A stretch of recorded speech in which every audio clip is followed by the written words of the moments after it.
तव कथामृतं तप्तजीवनं कविभिरीडितं कल्मषापहं श्रवणमंगलं श्रीमदाततं भुवि गृह्णन्ति भुनिदा जनाः।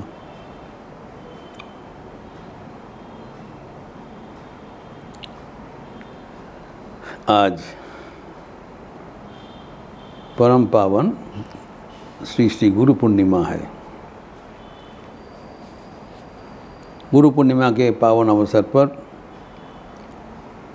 आज के विशेष सत्प्रसंग सच्चिदानंद ही गुरु है। The supreme God is the Guru of all.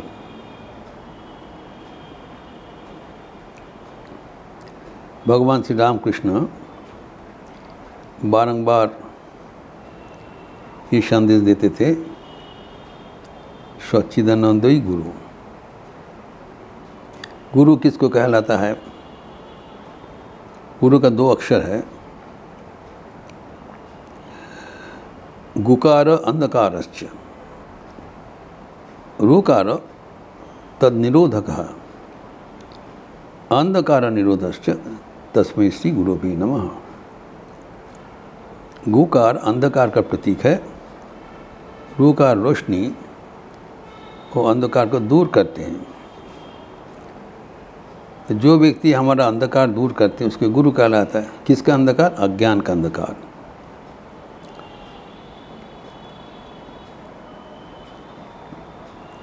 अज्ञानतिमिरान्धस्य ज्ञानाञ्जनशलाकया चक्षुर उन्मीलितम येन तस्मै श्री गुरवे नमः। ये गुरु स्तुति में है, गुरु गीता में ही कहलाता है कि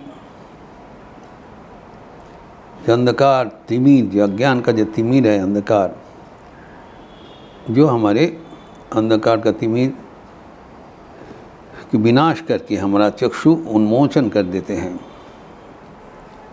ज्ञान चक्षु उन्मीलित करते हैं, उसके गुरु कहलाता है।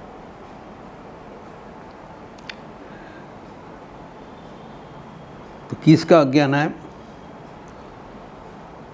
हम लोग सब सच्चिदानंद का अंश है। सत चित आनंद, नॉलेज एब्सोल्यूट, एग्जिस्टेंस एब्सोल्यूट, डिस एब्सोल्यूट। हम आनंद के स्वरूप है, प्रकाश के स्वरूप है, अस्तित्व के स्वरूप है। हम मरणशील नहीं है, दुखी नहीं है, पापी नहीं है, लेकिन हम लोग हमारी ये स्वरूप ज्ञान भूल चुके हैं। जो व्यक्ति हमें ये स्वरूप ज्ञान का जो पुनः दिलाते हैं, ये अज्ञान को दूर करते हैं, उसी को गुरु कहलाता है। तो कहा जाता है एकमात्र सच्चिदानंद ही गुरु के गुरु होने के लिए उपयुक्त है और कोई नहीं हो सकता। क्यों?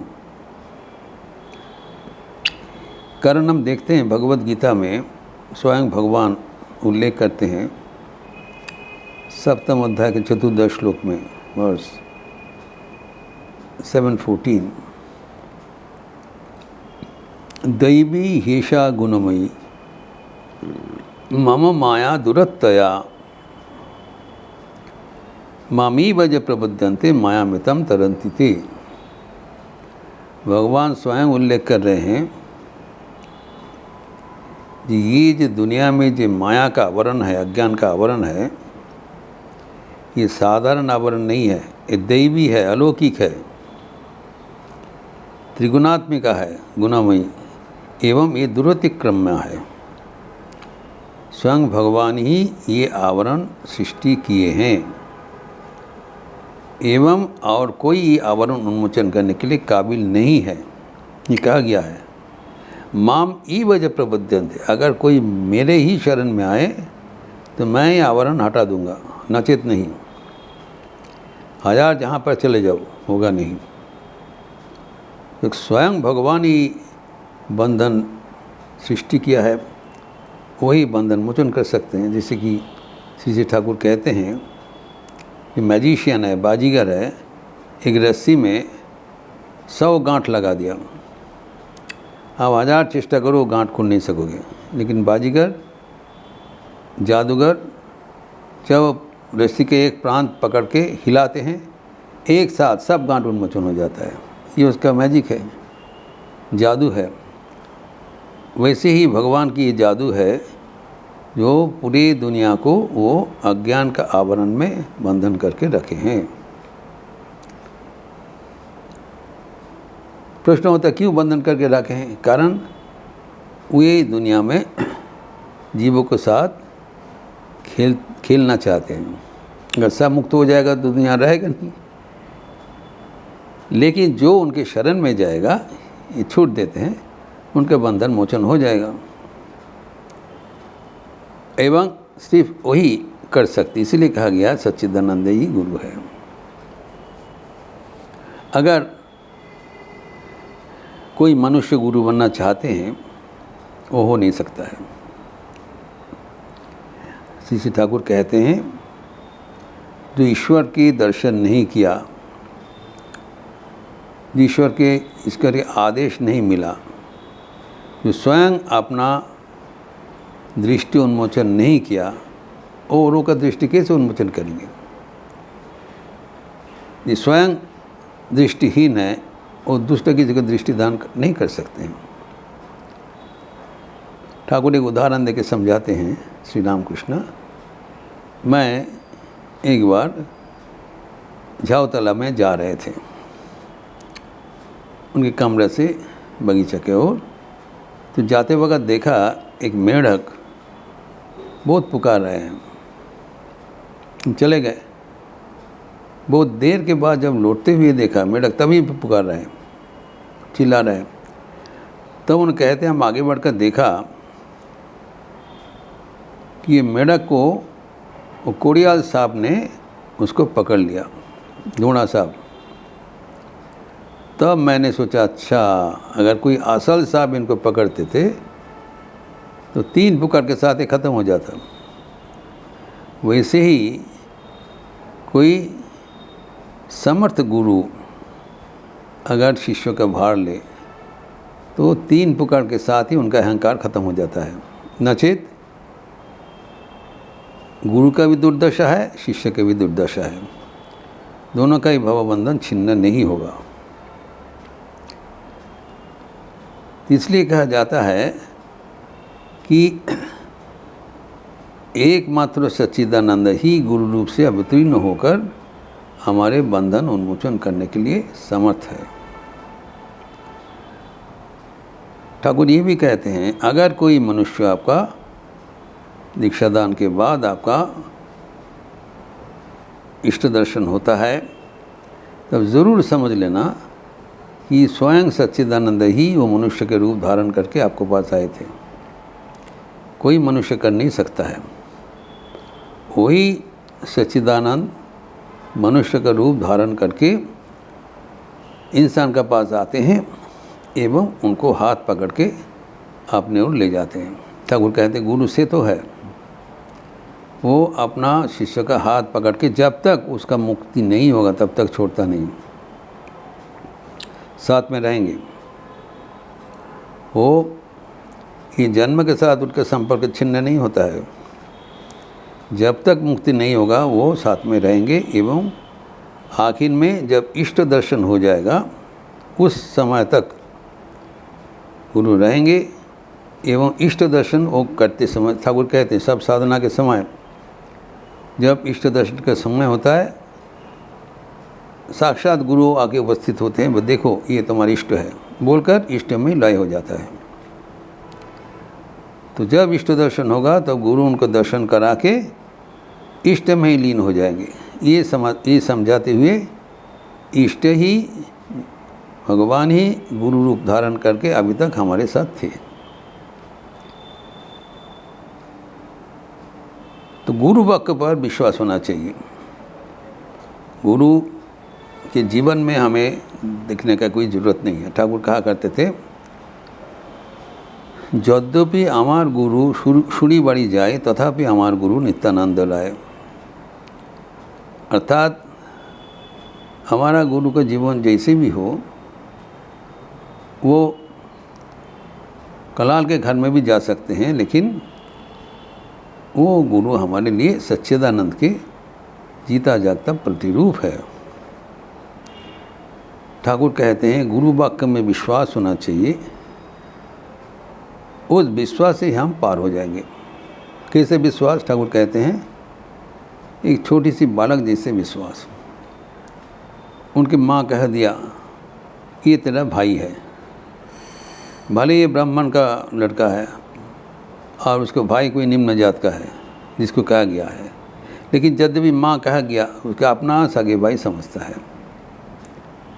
वैसे ही माँ कह दिया इस कमरे में जूजू है, तो ठान लिया जी हाँ यहाँ पर जूझ है, कभी उस कमरा के नज़दीक नहीं जाते हैं। ऐसी गुरु वाक्य पर अगर विश्वास हो जाए तो ज़रूर उसको इष्ट लाभ होगा। ठाकुर एक दूसरा उदाहरण देके एक कहानी के माध्यम से समझाया कि गुरु के घर में अन्नप्राशन का उत्सव हुआ था, तो उनके शिष्य वर्ग जिसका जैसे सामर्थ्य है उन्होंने कहा हम एक एक आइटम देंगे। तो उनके एक गरीब विधवा रमणी थी, उनका घर में गाय थी। उन्होंने कही कि हम दूध लेके आएंगे। तो गुरु ने समझा ये सारे दूध और दही का बंदोबस्त यही करेंगे। तो दूसरे दिन सुबह में वो एक लोटा दूध लेके उपस्थित हुआ। तो उनका एक लोटा दूध देकर गुरु का बहुत गुस्सा आया, तो वो लोटा फेंक दिया और उन्होंने कहा तो नदी में डूब नहीं सकती थी। तो वो रमणी सोचा ये गुरु का आदेश है, तो जगह छोड़ के चले गए सीधा नदी में। जाके जब डूबने लगा तब स्वयं नारायण का आविर्भाव हुआ। नारायण ने उनको कहा देखो ये लोटा ले जाओ, इसमें दही है, ये अक्षय पत्र है, जितना भी खाली करोगे फिर भी पूर्ण हो जाएगा, इससे तुम्हारा गुरु का काम बन जाएगा। तो लेके चले गए गुरु के पास। तो गुरु जब उनका लोटा से दही निकालने लगा तब दंग हो गए। तो उन्होंने पूछा तो तेरे को कहाँ से मिला? बोले नदी में हमें नारायण दर्शन देकर ये लोटा दिया। तो विश्वास नहीं किया, तुम हमें दिखा सकते हो? हाँ चलो। उनके साथ चले गए नदी में। तब वो फिर प्रार्थना करने लगा, हे प्रभु आप मुझे दर्शन दीजिए क्योंकि गुरु जी आए हैं। तो नारायण आके दर्शन दिया, लेकिन गुरु को दर्शन नहीं मिला। तो गुरु कहते कोई किसी को दिखाई नहीं पड़ता है। तो नारायण ने वो जो रमणी को बता दी इनका अभी समय नहीं हुआ, अभी दर्शन नहीं मिलेगा, कुछ साधन भजन करना पड़ेगा, तेरे जैसा विश्वास जब होगा तब मिलेगा। तब गुरुजी तो बात माना नहीं, बोले ठीक है तुम अगर नहीं दिखा सकता अभी मैं पानी में डूबकर प्राण त्याग कर दूंगा। तो गुरुजी का प्राण त्याग हो जाएगा। तब उन्होंने नारायण का कहा प्रभु अगर गुरुजी का प्राण त्याग हो जाएगा मैं भी इस नदी में अभी प्राण छोड़ दूंगी। तब उनके प्रार्थना से नारायण उनको एक बार दर्शन दिया। तभी ठाकुर कहते हैं देखो ये गुरु वाक्य पर विश्वास करते हुए ये रमणी का न केवल स्वयं का इष्ट दर्शन हुआ, गुरु का भी इष्ट दर्शन हो गया। विश्वास का इतना जोर है। विश्वास है अगर हम गुरु वाक्य में विश्वास रखेंगे तो ये मानना पड़ेगा जो एकमात्र सच्चिदानंद ही गुरु है, क्योंकि ये जो अज्ञान का जो रचना स्वयं भगवान ने किया है, वो जब तक नहीं चाहेंगे इसको आवरण उन्मोचन कोई नहीं कर सकता है। लेकिन भगवान ने कृपा करके जो उनको पाने चाहते हैं उसके लिए बंदोबस्त कर देते हैं। अभी जो जितने गुरु है, ये कहा जाता है मानुष गुरु मंत्रदान काने, जगत गुरु मंत्रदान प्राणे। जो मनुष्य का रूप धारण करके गुरु आते हैं वो एक मंत्र प्रदान करते हैं, क्योंकि सुनकर शिष्यगण वो मंत्र रटते हुए ईश्वर को प्राप्त करते हैं। लेकिन इस प्रक्रिया के माध्यम से जो जगत गुरु है, सच्चिदानंद है, वो शिष्य के प्राण तक पहुंच जाते हैं, उनको प्राण को संजीवित कर देते हैं। तो जितने भी गुरु होते हैं उसमें से और एक श्रेष्ठ गुरु होता है वो की अवतार। कभी कभी स्वयं भगवान, स्वयं सच्चिदानंद मनुष्य रूप धारण करके धराधाम में अवतीर्ण होते हैं, उनको अवतार कहलाता है। वो युग युग में आते हैं। हम जानते हैं कि राम रूप से, कृष्ण रूप से, श्री चैतन्य देव के रूप से नाना बार बारंबार आए हैं। अभी श्री राम कृष्ण का रूप धारण करके आए हैं। लेकिन ये जो अवतार रूप से जो गुरु का आविर्भाव होता है, ये साधारण गुरु जैसा नहीं है। इनके एक इच्छा मात्र से सबका मुक्ति हो जाता है, इनके दर्शन मात्र से मुक्ति हो जाता है। इनका इतना शक्ति होता है,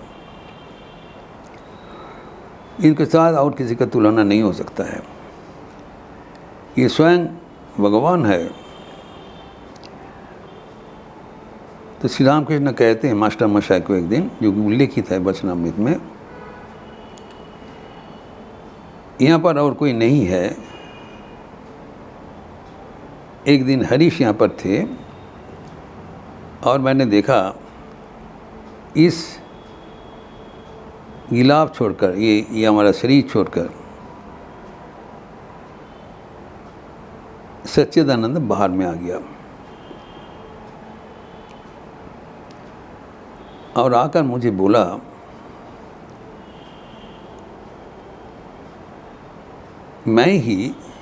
मैं सच्चिदानंद ही बारंबार अवतार रूप धारण करके अवतीर्ण होते हैं। हमारा शरीर के छोड़ के गया। तो ठाकुर कहते हैं मैंने सोचा ये हमारा कोई कल्पना है, हमारे शरीर से सच्चिदानंद निकाल के हमें सुना रहे हैं। तब उन्होंने फिर बताया चैतन्य अवतार में भी शक्ति की आराधना करनी पड़ी। अतः ठाकुर यहाँ पर काली के उपासक थे, तो उनके मन में द्विविधा हो सकता है कि हम सच्चिदानंद हूँ तो काली की पूजा क्यों कर रहे हैं। तो चैतन्य अवतार में किया था, इसको पुष्टिकरण दिया। उसके बाद फिर मास्टर कहते हैं बाद में देखा इस बार पूर्णावतार है, लेकिन शुद्ध सत्य के आविर्भाव है। इस बार पूर्ण रूप से, पूर्ण शक्ति से अवतीर्ण हुए हैं सच्चिदानंद, एवं पूर्ण सात्विक भाव से परिपूर्ण है। यही है श्री रामकृष्ण का आविर्भाव का तत्व। स्वयं सच्चिदानंद श्री रामकृष्ण रूप धारण करके धराधाम में आए थे, एवं उनके संस्पर्श में, उनके आशीर्वाद से जो कोई है उनका भक्ति, मुक्ति, प्रेम प्राप्त होना बहुत आसान हो गया। ठाकुर कहते हैं कि गुरु वाक्य पर विश्वास होना चाहिए। गुरु जो मंत्र देते हैं वो मंत्र को पकड़ के रहना चाहिए। कहते कली युग में नाम महात्मा है। वैष्णव जन कहते हैं गुरु कृष्ण वैष्णव। कृष्ण ही वैष्णव के भीतर गुरु रूप से आविर्भाव होते हैं। उनकी जो दिया हुआ नाम, उसमें विश्वास करते हुए उसको रटना चाहिए। वही नाम धीरे धीरे प्रकट हो जाएगा। गुरु के प्रति विश्वास रखना चाहिए पूर्ण रूप से। और एक उदाहरण दिया कि कोई साधु लोग एक अरण्य में जा रहे थे, वन में। अंधेरा हो गया तो रास्ता ठीक से दिखाई नहीं पड़ा। धीरे धीरे आगे जाके देखा जो एक जलाशय है, वहाँ पर स्थिर जलाशय है, चंद्रमा का प्रतिबिंब पड़े हैं। तो चंद्रमा का प्रतिबिंब देखकर उनके बहुत आनंद हुआ। उन लोग आनंद से प्रतिबिंब देख रहे थे और सब कुछ भूल गए। इस समय एक कौवा ऊपर से आवाज़ दिया। आवाज़ देते ही उन लोग ऊपर में तक के देखा, अरे आसमान में जो चंद्रमा पूर्णमासी का चंद्रमा कितने उज्ज्वलता से वो विभास कर रहे हैं, भासमान है, दिखाई पड़ रहा है। तब वो प्रतिबिंब भूल गए। तब अवाक होकर वो चंद्रमा को सौंदर्य उपभोग कर रहे थे। तो मास्टर मशाय कहते हैं, देखो ये जो कौवा है वो गुरु रूप से उनको दृष्टि उन्मोचन कर दिया, और चंद्रमा है सच्चिदानंद परमात्मा, और उनका प्रतिबिंब है जीव जगत। तो हम लोग जीव जगत लेके भूल गए, लेकिन गुरु हमारा चेतना उन्मोचन कर देते हैं और हमारी दृष्टि परमात्मा की ओर ले जाते हैं। एक बार परमात्मा की ओर जब चले गए, तब और दूसरा कोई हमें आकर्षण नहीं कर सकते हैं। हमारा मन वहाँ पर मग्न हो जाते हैं। तो ये जो गुरु के जो हमारे जीवन में जो रोल है, गुरु का ऋण इसलिए कोई नहीं चुका सकते हैं। और गुरु अहेतुक कृपा सिंधु है। भगवान का निर्देश से ही हमारे जीवन को अंधकार वो उन्मोचन करने के लिए अभिभूत होते हैं। श्री रामकृष्ण बारंबार यह बात समझाते हैं कि सच्चिदानंद ही गुरु है। हमारे जो गुरु लोग हैं, गुरु जो कृपा करते हैं, उन लोग बारंबार कहा देते हैं कि गुरु में कभी मनुष्य बुद्धि नहीं रखना चाहिए। स्वयं भगवान ही गुरु रूप में आविर्भूत हुआ है, एवं आखिर में वही हमें अपने धाम पर ले जाएंगे। अनेक प्रकार का जो भक्तगणों के भीतर उदाहरण हमें मिलता है, दृष्टांत मिलता है, वो इसी पुष्टिकरण होता है कि औद्योपी हो সেই লীলা करे गोरा राय कोनो कोनो भाग्यवाने देखी बारे पाए। गुरु का जो सच्चिदानंद का जो कृपा वो बंद नहीं हुआ, वो अव्याहत है, अभी भी है, आगे भी थे, आगे भी रहेंगे, पहले भी थे, आगे भी रहेंगे।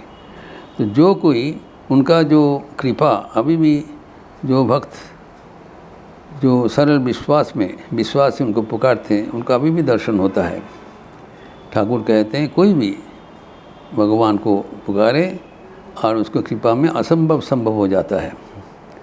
जैसे उदाहरण दिया, वही ये माया का बंधन सृजन किया है, वही माया के बंधन ख़त्म कर देते हैं, विनाश कर देते हैं, जीवन को हमें सार्थक सुंदर कर देते हैं। एक गुरु पूर्णिमा का अवसर पर हम लोग जब ये सच्चिदानंद गुरु की हम याद करते हैं, जो वही गुरु है, वही हमारे लिए अंधकार उन्मोचन करने के लिए बराबर प्रस्तुत है। हमें भी वो सच्चिदानंद के गुरु मानकर उनके चरणों में समर्पण करें, तो हमारा जीवन भी ज्ञान का आलोक से उद्भासित हो जाएगा। आज गुरु पूर्णिमा का अवसर पर सबको बधाई। ओम शांति शांति शांति। हरि ओम तत्सत। श्री राम कृष्णार्पणमस्तु। आज गुरु पूर्णिमा यानी व्यास पूर्णिमा का अवसर पर रामकृष्ण मठ लखनऊ में भी विभिन्न कार्यक्रम है। इसका विस्तृत कार्यक्रम आपको सूचना मिला होगा। मैं संक्षिप्त रूप से दोहराते हैं। ये अभी चंडी पाठ भी चल रहा है एवं विशेष पूजा अभी शुरुआत होने वाला है, एवं भक्ति गीत होगा। तो भक्ति गीत की उपरांत गुरु तत्व पर और एक प्रवचन होगा मेरा 9:30 बजे से। उसके बाद हवन है, पुष्पांजलि है, एवं फिर भजन है, अनिमेष मुखर्जी का भजन है, एवं भोगारती, प्रसाद वितरण इत्यादि। शाम को संध्या आरती के उपरांत आज पूर्णिमा के अवसर पर श्याम नाम संकीर्तन होगा। श्याम नाम संकीर्तन के उपरांत जो श्री गुरु प्रार्थना भव सागर तारण में तारण है, वो प्रार्थना हम करेंगे। अब सब मिलकर गुरु के भजन करेंगे एवं आज के दिन गुरु के स्मरण करते हुए एक पावन रूप से हम लोग मनाएंगे। आप लोग अच्छा रहिए, स्वस्थ रहिए, आनंद में रहिए। नमस्कार।